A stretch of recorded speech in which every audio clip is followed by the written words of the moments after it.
Hackleburg, the unsurvivable tornado. Good evening. Hello. Welcome to the show. Hope you guys are doing good today. Today, like I just said, we're going to be reacting to a tornado called Hackleburg. But it was in 2011.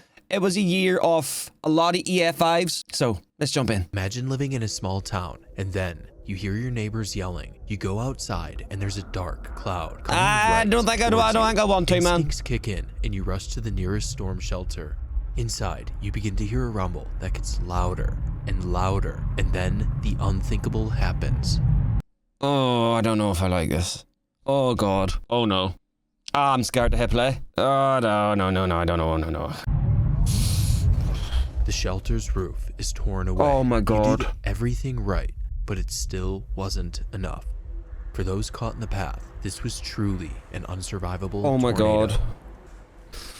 The story of this monster began the day prior, on the 26th, when forecasters at the Storm Prediction Center were aware of a dangerous pattern aligning in the southeast. Extreme shear would overlap an area of... I swear, anytime I see something like this now, and it's honestly, and I know whether it sounds silly or not, but I've got more sensitive to this sort of stuff ever since I became a dad, I think, because I obviously just seen the kid getting held by his mama. And it's hard to process that. Stable air, a rare high risk, was issued over Alabama and the surrounding states. Later that night, storms swept over the region, producing over 100 tornadoes and a large swath of severe winds. 100! While the system never produced any violent tornadoes, it did, however, knock out most telecommunications in the area, which would have huge implications later in the day. Over the next few hours, the atmosphere rapidly recovered as winds from the south transported warm, unstable air from the Gulf of Mexico. And in response to these worsening conditions, the Storm Prediction Center further increased the tornado risk to a whopping 45% chance of tornadoes over Alabama. And to make matters worse, another storm system in northern Alabama left an outflow boundary that supercharged the tornado ingredients. The ingredients had already initiated across the region. Wait, what are the ingredients to a tornado? High pressure and low pressure colliding? Is that all the ingredients you need? What else we got?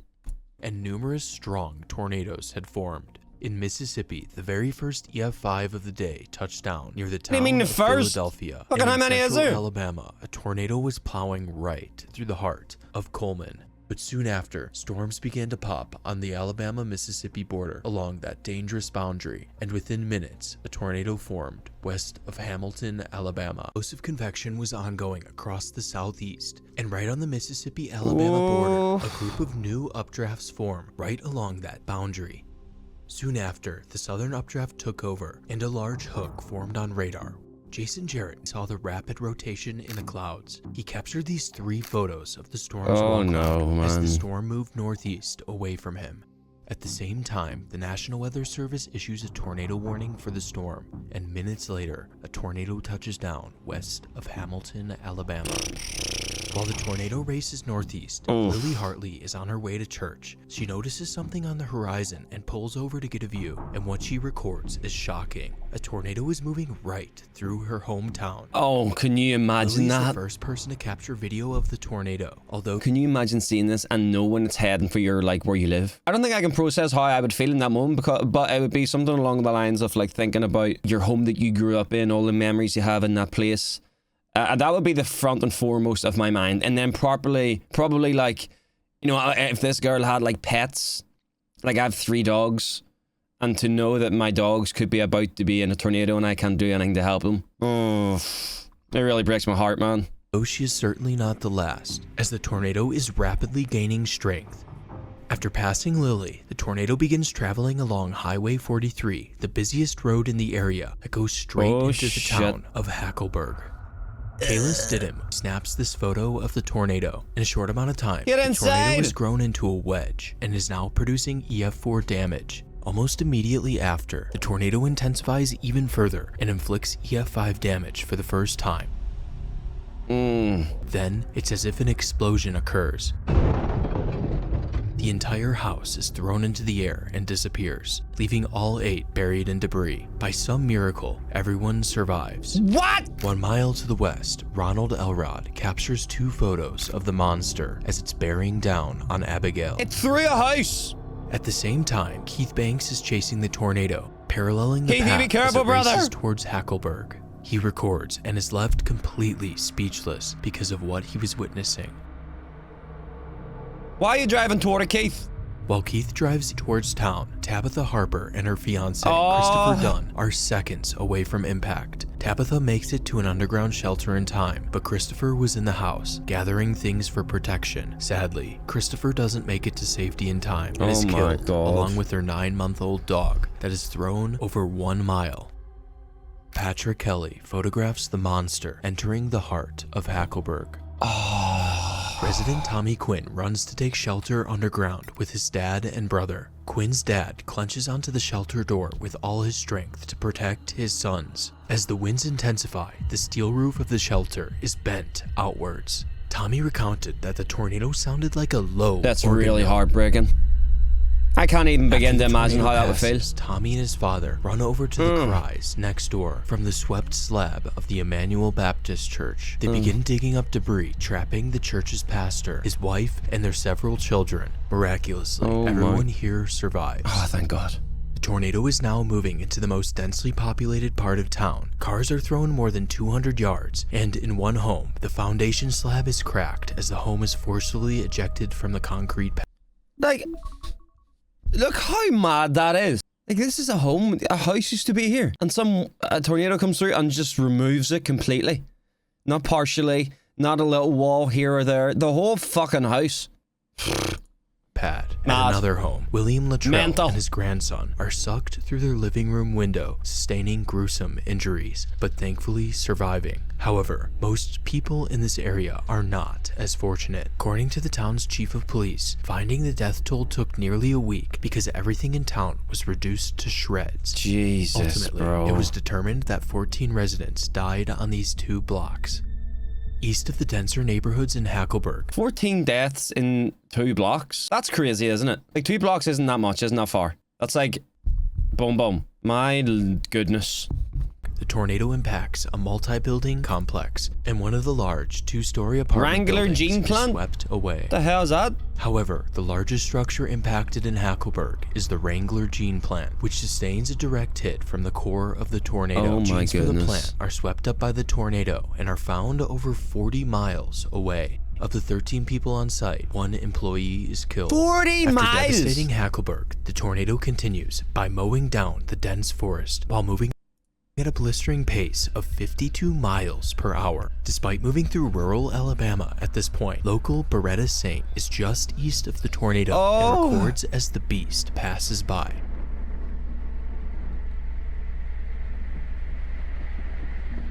In Beretta's video, you can see how the tornado had grown into a massive behemoth and looked nothing like the stereotypical tornado we picture. I suppose there is a point whenever it just becomes impossible to kind of like not be in it. Whenever it gets to that size, no matter where you go, you're going to be in it, I suppose, in our right? mind.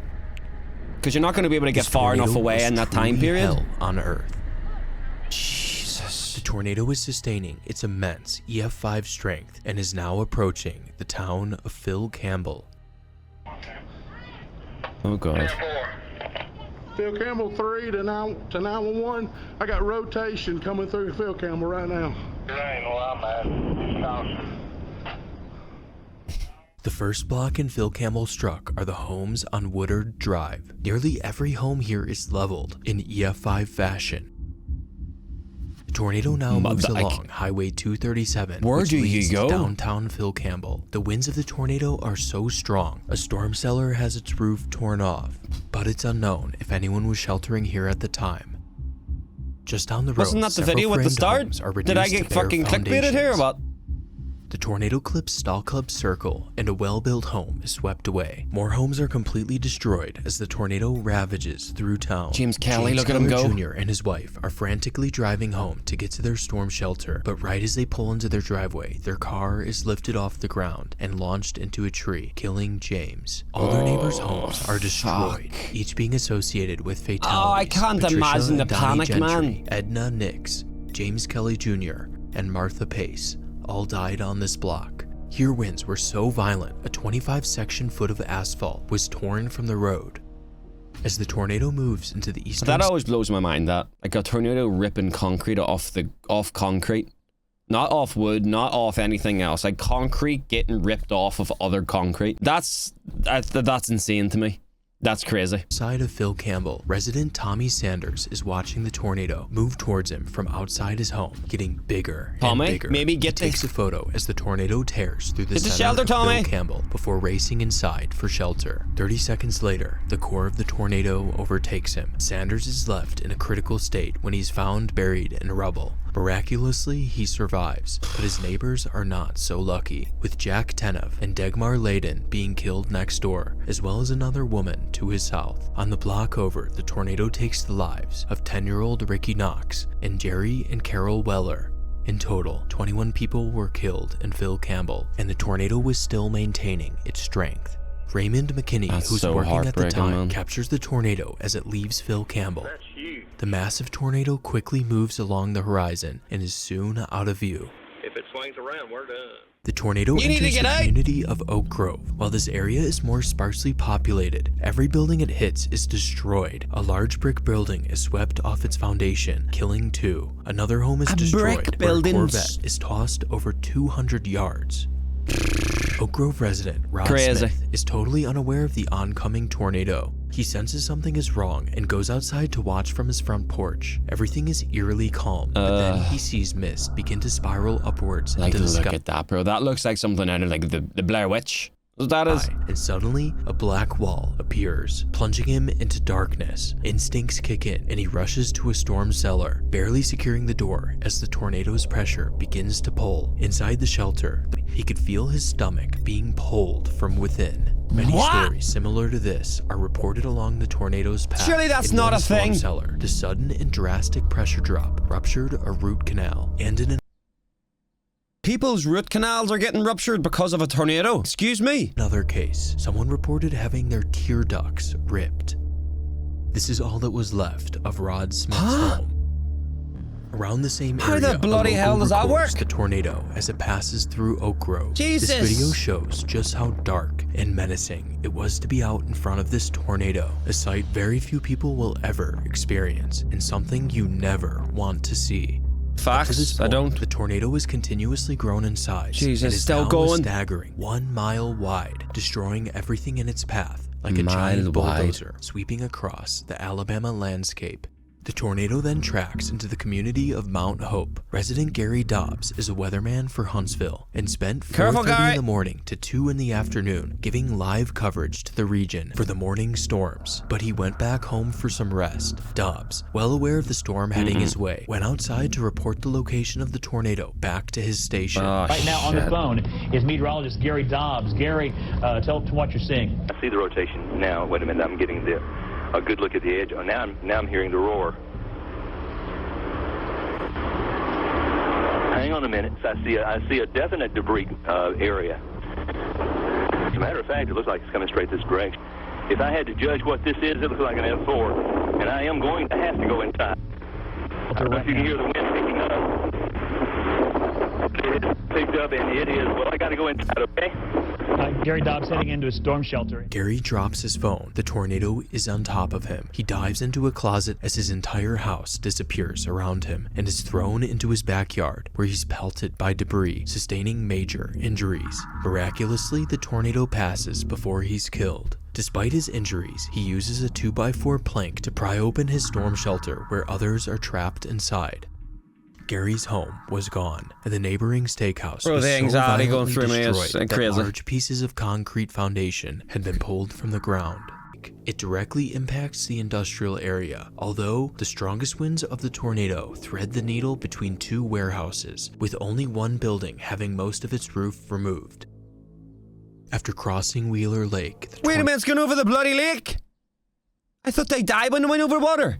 tornado makes landfall on the eastern bank in Limestone County. Now on land, the tornado returns to terrorizing towns, moving through the community. Oh my God, of how Tanner. far has this Tanner thing- is no stranger to violent tornadoes. It was hit by 2 F5s during the 1974 super outbreak, making it the only town hit by 3 F or EF5 tornadoes. Creepily, Tanner's elevation also happens to be 666, Okay. the number of the beast.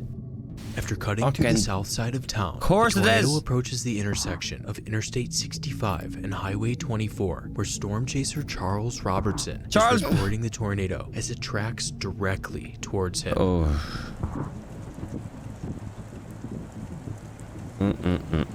We have no time to go back. We'll have to go north. Eventually, Charles realizes he is directly in the path and escapes to the north just before the tornado overtakes his location. Not everyone here manages to escape in time, as several semi-trucks are overturned when the tornado crosses the interstate.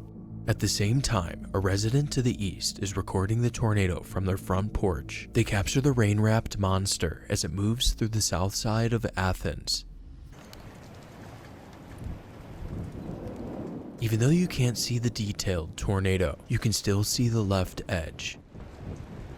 A beast is lurking in the rain.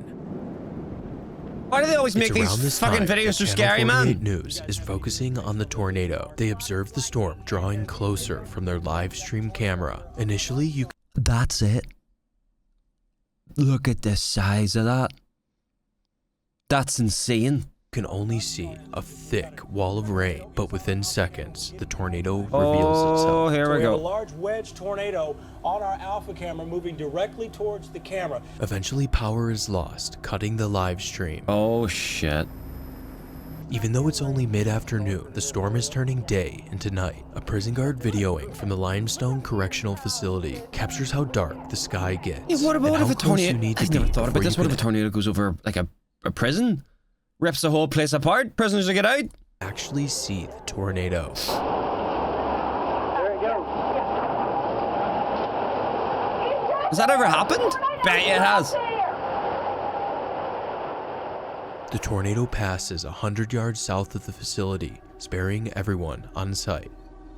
The tornado then moves into the town of Harvest, Alabama, where the Riggs family records the tornado. There it goes. The tornado was clearly much smaller than it was earlier in its life, but that doesn't mean it's weak. Countless homes near Harvest are struck at EF4 intensity, including the Anderson Hills subdivision. But by the time the circulation crosses Alabama 53, it's finally weakening for good. At 4:50 in the afternoon, the tornado dissipates just east of Harvest, Alabama. Even though this monster had lifted, the rest of Alabama was still enduring an onslaught of strong look how many tornadoes there are. It was right at this time the Tuscaloosa tornado formed, which would go on to be one of the most prolific tornadoes of the day. And on top of that, another EF5 that impacted the town of Rainsville had yet to form. April 27th set the record for the most tornadoes in one day. 223 tornadoes touched down between 12 a.m. and 12 p.m. But if we compare the Hackleburg tornado to every other tornado, Hackleburg was the most dominant as the longest track and widest EF5 of the day. It was also the deadliest tornado in Alabama state history, killing 71 despite not hitting any large cities. The Hackleburg tornado left a scar that can be clearly seen on satellite imagery. You can see the scar. 71 deaths. Oh my lord, that's insane. I thought there was going to be like 20 or 30 maybe, you know, tornadoes, but 223? That's crazy. Anyway, ladies and gentlemen, that was the Hackleburg unsurvivable tornado. That was, again, anytime I watch these, they're always left in shock because of how crazy they are. But yeah, thank you guys for watching. I'd appreciate a like if you enjoy this type of content. Maybe sub. And yeah, goodbye.